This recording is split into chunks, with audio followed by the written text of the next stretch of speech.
నమస్తే, welcome to our channel. ప్రస్తుతం మనతో పాటు ఉన్నారు ఆక్యుపెంచరిస్ట్ జనార్దన్ చారి గారు. తో మాట్లాడి మనకున్నటువంటి చాలా రోగాలకు ఆక్యుపెంచర్లో ఎలాంటి ట్రీట్మెంట్ ఉంది, అవి ఏ విధంగా యూజ్ అవుతుంది, వాటి ప్రెజర్ పాయింట్స్ ఏంటి అనేది తో మాట్లాడి తెలుసుకుందాం. నమస్తే సార్. నమస్తే అమ్మా. సార్, ఈ మధ్య కాలంలో ఎక్కువగా ప్రాబ్లం ఫేస్ చేస్తున్నారు అని అంటే గ్యాస్ట్రిక్ సమస్య సార్. అసలు ఇది మనిషిని ఒక విధంగా బయటకు వెళ్ళనివ్వదు, ఇంట్లో కూర్చొనివ్వదు. సో ఇబ్బంది పెట్టే ప్రాబ్లం అని చెప్పొచ్చు. దీనికి మన అక్యుపెంచర్ లో ఏ విధమైన ట్రీట్మెంట్ ఉంది, అసలు దీని గురించి ఒక పూర్తి వివరణ సార్. ఈ మన అక్యుప్రెషర్ అనే దాంట్లో మనం సిరీస్ ఆఫ్ టాపిక్స్ ని చెప్తున్నాము. సంతోషకరమైన విషయం ఏంటంటే ప్రేక్షకులు చూసిన వాళ్ళే ఈ పాయింట్స్ యూజ్ చేసుకుంటున్నారు, సంతోషాన్ని వ్యక్తం చేస్తున్నారు, రిజల్ట్స్ వస్తున్నాయి.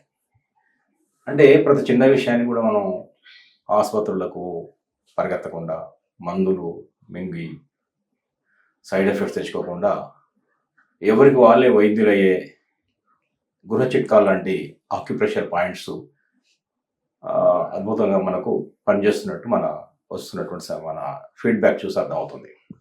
ఇప్పుడు మీరు చెప్తుంది ఏంటంటే ఈ గ్యాస్ట్రిక్ అనే సమస్య, ఇది ఇండైజెషన్లోనే ఒక భాగం. గ్యాసెస్, ఈ గ్యాసెస్ మనం తినగానే కొంతమంది కొన్ని రకాల పదార్థాలు, ముఖ్యంగా పప్పు లాంటివి, కొంతమందికి నాన్ వెజ్ తిన్నప్పుడు ఏమవుతుందంటే ఈ పొట్ట అనేది ఉబ్బరం అవుతుంది. ఈ గ్యాసెస్ ఫామ్ అవుతాయి.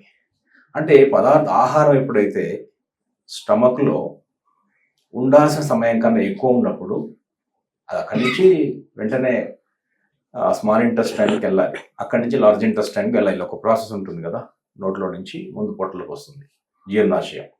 ఆ జీర్ణాశయంలో నుంచి మళ్ళీ ఫర్దర్గా మూవ్ అవ్వాలి. ఒక సమయానుకూలంగా అలా ముందుకు మూవ్ అయితే ఏ ప్రాబ్లం లేదు. స్మాల్ ఇంటెస్టైన్కి వెళ్ళి అక్కడి నుంచి లార్జ్ ఇంటెస్టైన్కి అలా కాకుండా ఎక్కువ కాలం ఉండడం ఆ వాయువులు తయారవుతున్నాయి, గ్యాస్ ఫామ్ అవుతుంది. అయినప్పుడు ఆ గ్యాస్ చేసి చాలా పెద్ద సమస్య క్రియేట్ చేస్తుంది. అది పొట్ట ఉబ్బినట్టు అయిపోయి గ్యాసెస్ పైనుంచి కింద నుంచి గ్యాసెస్ వస్తుంటాయి. సో చాలా డిస్కంఫర్ట్. ముఖ్యంగా దీనివల్ల ఇంకొక సైడ్ ఎఫెక్ట్ ఏంటంటే, ఇంకొక ఇబ్బంది ఏంటంటే, మరో ఇబ్బంది, ఈ మోకాళ్ళ నొప్పులు, కీళ్ళ నొప్పులు ఉన్న వాళ్ళు ఉంటారు కదా, వాళ్ళు దీనివల్ల ఇంకెక్కువ అవుతాయి. ఎప్పుడైతే గ్యాస్ ఫామ్ అవుతుందో ఈ గ్యాస్ మోకాళ్ళ నొప్పులను కూడా పెంచుతాయి. నీ పెయిన్, జాయింట్ పెయిన్ అని అంటారు కదా, ముఖ్యంగా మోకాళ్ళ నొప్పులు ఖచ్చితంగా గ్యాస్ ఫామ్ అయిన రోజు వాళ్ళ నొప్పులు తీవ్రంగా అవుతాయి. ఇది ఇంకొక అడిషనల్ దీనివల్ల వచ్చేటువంటి ఇబ్బంది. సో ఇక ఈ ఉబ్బరం అనే సమస్యకి ఆక్యుపంక్చర్లో ఒక ఆక్యుపంక్చర్ మీకు ఇందాక చూశారు కదా, ఒక నీడిల్ ST45 అనే ఆక్యుపంక్చర్ పాయింట్. కానీ ప్రేక్షకులు అలాంటి నీడిల్స్ వేసుకోకూడదు. మనం నీడిల్ వేసాం, అలా నీడిల్ వేయకూడదు. కానీ ST45 అంటే కాళ్ళల్లో ఉంది. ఆ 45 పాయింట్లో ఏంటంటే ST45లో అది బిగ్ టో, సెకండ్ టో, రెండవ వేలు, పెద్ద బొట్టన వేలు తర్వాత రెండవ వేలు గోరు యొక్క అవుటర్ ఎడ్జ్లో ఉంటుంది పాయింట్. సో అక్కడ కనుక జస్ట్ ఒక పెన్ను తీసుకోండి, ఇలాంటి పెన్ తీసుకొని ఆ ST40 సెకండ్ టో అనుకున్నాం, బిగ్ టో పక్కది బొట్టన వేలు, రెండో వేలు ఉంటుంది కదా మనం మెట్టలు పెట్టుకునే మహిళలు. సో ఆ రెండో వేలు ఆ గోరు అవుటర్ ఎడ్జ్ లోపల ఈ ఉంటుంది పాయింట్. ఇది బొట్టన వేలు అనుకోండి కాలుది, ఇది రెండో వేలు అనుకోండి, ఇది అవుటర్ ఎడ్జ్ ఇక్కడ ఉంటుంది. సో ఆ కాలలో ఈ పాయింట్ కనుక ఇలాంటి పెన్ తీసుకొని ఈ బ్లంట్ సైడ్ తీసుకొని మెల్లగా దాన్ని ప్రెస్ చేయడమే, ఇలా నొక్కి వదలాలి. ఇప్పుడు ఈ పాయింట్లో ఇలా నొక్కి వదలాలి. అక్కడ కొంత స్టిమ్యులేషన్ కల్పించాలి, స్టిమ్యులేట్ చేయాలి, ప్రేరణ చేయాలి. అక్కడ కొంత ఒత్తిడి కలిగించాలి. ఆ ఆక్యుప్రెషర్ పాయింట్లో ఎప్పుడైతే మనం ఒత్తిడి, ప్రేరణ కల్పిస్తామో ఎనర్జీ ఫ్లో స్టార్ట్ అయిపోతుంది. డైరెక్ట్లీ కనెక్ట్ కాళ్ళలో, చేతుల్లో చెప్తున్నాను, బట్ కాళ్ళలో అది అక్కడ వెంటనే అది స్టమక్ మెరిడియన్ కాబట్టి స్టమక్లో ఉన్న గ్యాస్ని వెంటనే విదిన్ సెకండ్స్ ఆ డైజెస్టివ్ జ్యూసెస్ వస్తాయి. ఎప్పుడైతే డైజెస్టివ్ జ్యూస్ వస్తాయో అరుగుదల స్టార్ట్ అయిపోతుంది. ముందు గ్యాస్ రిలీజ్ అవుతుంది, పైనుంచి కానీ కింద నుంచి కానీ గ్యాస్ రిలీజ్ అవుతుంది. పొట్ట చాలా మందికి అనుభవం ఎక్స్పీరియన్స్ చెప్తున్నాను నేను.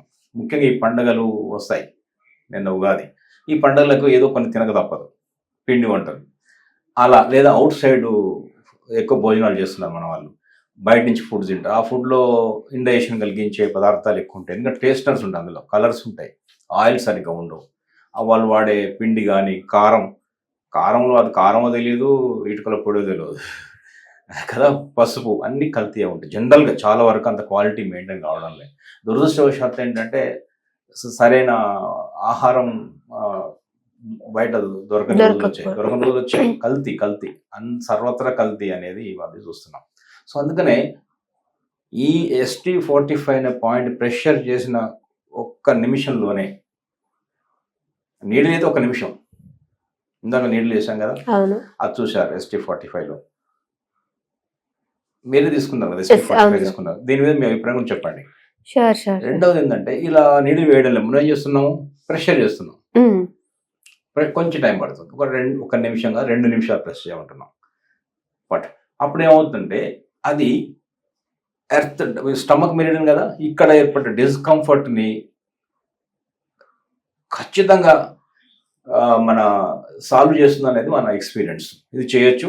ఇది గ్యాస్ ప్రాబ్లం ఉన్న వాళ్ళు, పొట్ట ఉబ్బరంగా ఉన్న వాళ్ళు, ఇలా హెవీగా ఉన్న వాళ్ళు, అంటే చాలా ఈ మధ్యలోనే చాలా కాలం నుంచి ఉన్న వాళ్ళకి వేరే పాయింట్స్ కూడా చెప్పొచ్చు. బట్ ఏదైనా సరే ఇప్పుడు చాలా తీవ్రంగా ఇబ్బంది పడుతున్నాను, ఇవాళ తిన్నారు లేదా రాత్రి తిన్నారు, ఇప్పుడు ఇబ్బంది వస్తుంది అన్న పాయింట్ ఇమీడియట్గా వాళ్ళు తగ్గుతుంది. దాంతోపాటు ఇంకోటి ఏం చేయొచ్చు అంటే, ఇలాంటి ఇండైజెషన్ ఉన్న వాళ్ళకి ఒక చిట్కా ఉంది. అది పాయింట్స్ ఆక్యుప్రెషర్ పాయింట్స్తో పాటు ఒక డైటరీ చిట్కా. అదేంటంటే, బ్రష్ చేసుకోగానే చింతగింజంత అల్లం ముక్క అది పీల్ చేసింది, ఆ పైన తీసేసింది అల్లం ముక్క. ఆ అల్లం ముక్కను కానీ నమ్మలగలిగితే నమలండి. నమిలినప్పుడు ఏంటంటే కొంచెం 2-3 చుక్కల జ్యూస్ తయారవుతుంది, అది మింగేయాలి, ఆ పిప్పి తీసేయాలి.